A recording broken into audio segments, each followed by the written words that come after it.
Secret. There we go. Hey, what's going on, everybody? It is the Restoration Lab. I'll wait a couple seconds here and see if some folks fill in. I am a little bit late. I have a roast actually that was on in my smoker, and I had to pull it off because the temp spiked to way higher than I thought it was going to be. So that was a little bit of a problem. Today's topic is going to pick up where we left off last week, which is going to be we're going to talk a little bit about the rib cage and the shoulders. But also, I want to talk a little bit about where the direction of this community is going to go in the next 2 or 3 weeks. And the intention of this community has always been to help people figure out their problems, figure out how to get out of pain so they can become more active. What I'm finding is the problem is that people get into this DIY mode, and I want to start to break down why you shouldn't be DIYing stuff yourself. A couple of those reasons are going to be one, for a lot of folks, you just don't have the time and the experience. And that time is a super precious resource that we can't get back. I want you to think about this DIY idea and being able to do it all yourself, even if you are someone who has experience. I don't write my own programming. I don't. When I have an injury, I don't try and fix it myself. I go see my friend Marcia. When I'm trying to come up with better programming for me, I don't rely on myself. I rely on other coaches. So I'm not telling you to do something that I don't do personally. How did I come about that idea and why did I get there? It was because back when I was younger and I had all the low back pain that I was trying to DIY it. And I was trying to go to people that could help me with interventions, but that ultimately weren't really able to do that. And they didn't pass the Sean smell test, which is, can I progress through my injuries and still be active? And that's a really important component for me. I don't I try not to, unless you've really jacked yourself up. I try not to take you out of the things that you like to do, because the things that you like to do are actually a great screen and test for us. So, over the next 2 to 3 weeks, what you're going to see is the a little bit of the way that the this community is starting to go is we're going to run a 5 day challenge. Full transparency, that 5 day challenge is going to be, the goal of it is to provide you some value, but it's actually going to be as well to try and help you understand why you might want to work with us as coaches. So that's full transparency. That's going to be in there. Now, obviously, I'm going to give you as much value as you possibly can.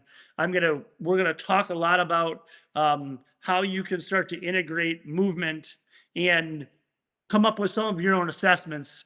But at the end of the day, the methodology that I'm using, I spent 48 hours twice. So I spent what, 106 hours. Oh, no, I'm sorry, 96 hours in a course to learn this assessment methodology and how to progress and regress it. So, there's a lot of experience and wisdom that I can share with you on it. Now, let's go to what we were talking about earlier and pick up where we left last week, which is we looked at our pelvis last week in range of motion and how the pelvis impacted our lower half. So now what we're going to do today is we're going to look at how the rib cage starts to interact with our upper half and also can affect the pelvis, but then also, affects our shoulders and affects our neck. So when we look at the rib cage, we want to look and see, can the rib cage extend and can the rib cage flex? And if you look at what happens right away with my shoulders, what happens when my rib cage extends? My shoulders come back.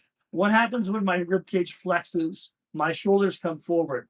What I want you to think about is, like, you have something like this, and you're on an axis. So you have like something like this stick stuck through your rib cage. And so you're trying to move around this axis in flexion and extension. So it's not me shooting my body back and then shooting my body forward. My pelvis is not moving in this situation.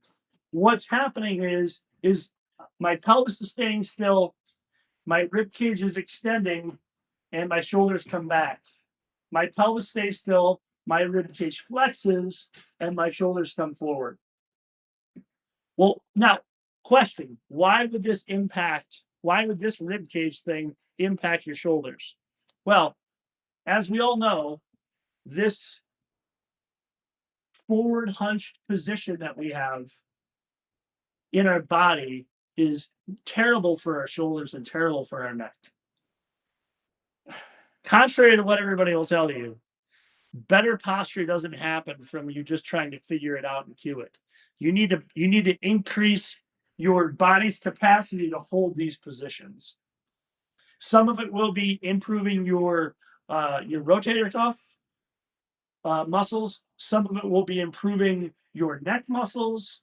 Some of it will be improving the strength and endurance of some of your muscles that are in between, like from the middle of your shoulder blades and down. So this movement here is super important for us to begin to assess our shoulders. A, can we actually do the movement? Can we have our our rib cage extend forward? Can we have our rib cage flex?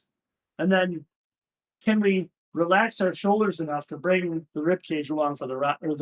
Can we relax our shoulders enough so that they go along for the ride with the rib cage? The next thing that we're going to do is we're going to look at how does our rib cage move laterally or in flexion. This is a really super important one. So last week we looked at uh, our heights and drops, and we looked at shift of the pelvis. So can the pelvis move side to side in this plane here? One of the muscles that we have that is really makes a big impact on our low back is the quadratus lumborum, or the QL. And I'll show you really quick where the QL is uh, on your body in my app here. So the QL is this guy right here. So it runs from the pelvis to the rib cage. And a large part of his job is this lateral flexion of the rib cage. So can you, with your pelvis staying still, can you flex? Now it's not this. I'm not trying to extend away. I'm trying to flex my rib cage. I'm trying to I'm trying to I'm trying to let my body move off axis, meaning I'm on axis when my pelvis, rib cage, and skull are in alignment. I'm allowing my body to move off axis, and then what you'll see is that your shoulder will drop and this one will raise. Other side, your shoulder will drop and this one will raise. This is really super important for us to be able to, as we're walking and as we're moving, our shoulders need to be able to go up and down and come along for the ride with the rib cage. Super important. This also is important as we're walking because it helps us to, as we hit heel strike and as our pelvis comes away from our body, it helps us to slow down and decelerate our motion as we're coming onto our foot. If we go too fast, meaning if the pelvis goes too fast at heel strike, what could potentially wind up happening is as we go out too far, then that QL muscle starts to grab and hold, and it can quickly go into spasm. So that flexion is really important. And as you go into flexion, does the shoulder raise? And you'll start to see that my neck, actually, to hold my balance, will start to come along with it, but it goes to the opposite direction. And on the other side. Now, I don't have as good a neck flexion over here from a from a couple of neck injuries that I've sustained in jiu-jitsu, but the flexion starts to happen as I start to flex. My right shoulder drops, my left shoulder comes up, and my neck will start to come along for the ride. And that's definitely something that I'm personally working on right now. I'm working on better. Watch my neck here. See how I get a little bit of a C shape or I get a little bit of a curve. And then as I come over here, I don't have as much curvature. So for me in the beginning, it's going to be just working on a little bit of this motion and teasing this out effortlessly, right? And then also, one of the other things that I would do is I would get on the wall and use the wall as a little bit of a guide for me.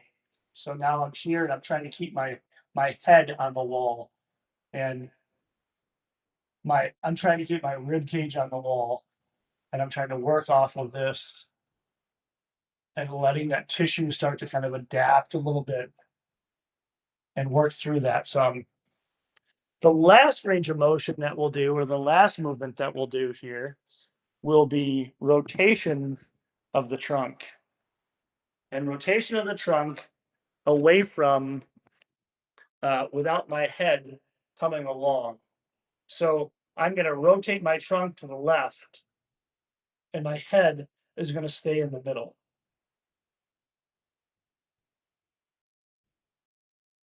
And then I'm going to pay attention to how well that actually works and moves.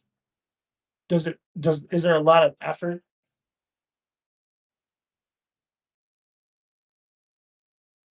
And where do I want to cheat at? When I go right side forward, left side back, it feels more natural to me. So one of the things that I can start to do is I can just start to tease out some of this range of motion. And can I do it with my trunk? Some of the ways that I'm currently cheating right now is that I'm pulling my shoulder back. You couldn't see it, but it was there. I could feel it. So as I'm rotating, I'm trying to rotate from my trunk and not pull back with my shoulder. These three movements here, this three-dimensional assessment that we've just done, can really show us a lot of where our cheats are at and where we're starting to lack in some of our ranges of motion. The bonus of it is that our first level of progression is going to be like, can you start to do these motions and do them and start to pay attention? What do you start to notice? Right. So for me, I notice I really want to flare my right shoulder back. Right. So I've got to be able to relax that right shoulder and rotate with, and it doesn't matter how far I go because I can start to slowly tease out more and more movement, right? And sometimes going the opposite way is nice because it allows the muscles to relax a little bit. See, that's a little better. So what we want to do is we want to start to pay attention, really. Like on the wall, I need to do some work on the wall. There's a lot of good things that can probably come out of that. And again, for me, a lot of it is from injuries that I've had in jiu-jitsu, whether it's been two separated shoulders or neck things where I've had stingers, um, and then also getting put in weird positions with pressure on me. Like I had a really weird class today in jiu-jitsu. It involved a lot of our shoulders being isolated and trapped, and so and a lot of weight on top of me and my shoulders stretching in weird positions. So I'm sure probably some of this guarding that I have coming this way is really um, the is really probably carryover from my jiu-jitsu class. But it's things that I need to have a better handle on.